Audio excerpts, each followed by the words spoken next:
All right, let's go to Kansas City Chiefs. Reasons for concern for the Chiefs. I mean, I'll start. I think left tackle. Yeah. So you've got Wanye Morris, last year's third rounder, and then Kingsley Suamataia, this year's late second rounder, essentially battling to replace Donovan Smith, who was solid. And when Donovan Smith went down, Wanye Morris, I think, struggled a little bit as a rookie. The offense struggled. And then replacing L'Jarius Sneed. You know, the defense was a huge part of their Super Bowl run last year. Remember, last year was the worst offense of the Chiefs' Mahomes era. The defense carried them in several games, and their ability to play press man coverage and match up and just make life difficult for opposing offenses, L'Jarius Sneed was a huge part of that. So replacing Sneed in that secondary. I think I would still focus in on the receiving core and say, okay, last year's receiving core was a problem. They were rescued in the postseason by Rashee Rice and his emergence. Now, Rashee Rice, since that point, appears to be on a mission to get himself run out of the league with street racing and then incidents involving photographers in nightclubs where charges are dropped and various things, right? So Rashee Rice, we don't know how much he's going to feature this year because of all those things. Travis Kelce just re-signed for a couple of years, but he's not getting any younger, right? At some point, you would imagine Travis Kelce is going to show some form He looked older and healthier for a big part of the season last year, yeah. Yeah, like he's going to show some form of decline. He's 34 years old at this point. He's 10 months younger than Gronk, who's been out of the game for like half a decade twice, right? So at some point, you know, they still rely on Travis Kelce being their number one receiver. If he starts to show any signs of decline, that's a bigger blow for them than it would be for other teams.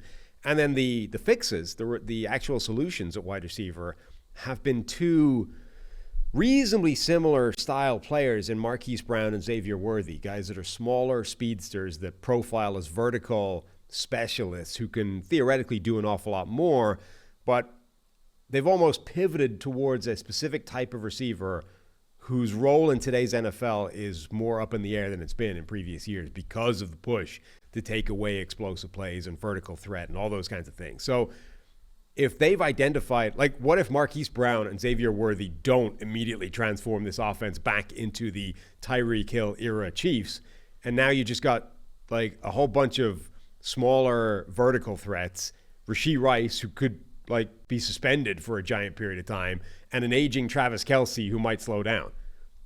Like, that starts to look like last year's Chiefs. You were like, okay, I mean, sure, they won a Super Bowl. Before they changed everything in the playoffs and went on a run, right? Right, or even if there were plenty of concerns for the Chiefs during the regular season.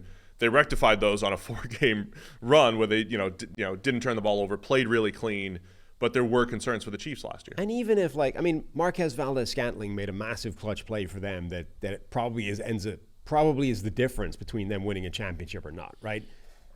That receiving core was a problem. They just, on a key play, showed up big, right? If that doesn't happen, they don't win a championship again. Like, the Chiefs, the reason for pessimism or concern for the Chiefs, like, the only thing that can take them out of being like contenders is a Mahomes injury, right? Which is true for any team with an elite quarterback. But outside of that, any reason for pessimism or concern or negativity, you're not saying like, oh, this is a 6-win team here. You're saying this could be the reason they don't win a critical game against, Cincinnati, Buffalo, Houston, whoever in the postseason. I mean, just like the optimism thing, it's relative to expectations here. Right. Like, their baseline is still winning the division, winning double-digit games, being one of the favorites in the playoffs every single. What are the things that keep them from the three-peat? Right. But a thing that could stop them winning that third championship in a row is this receiver core.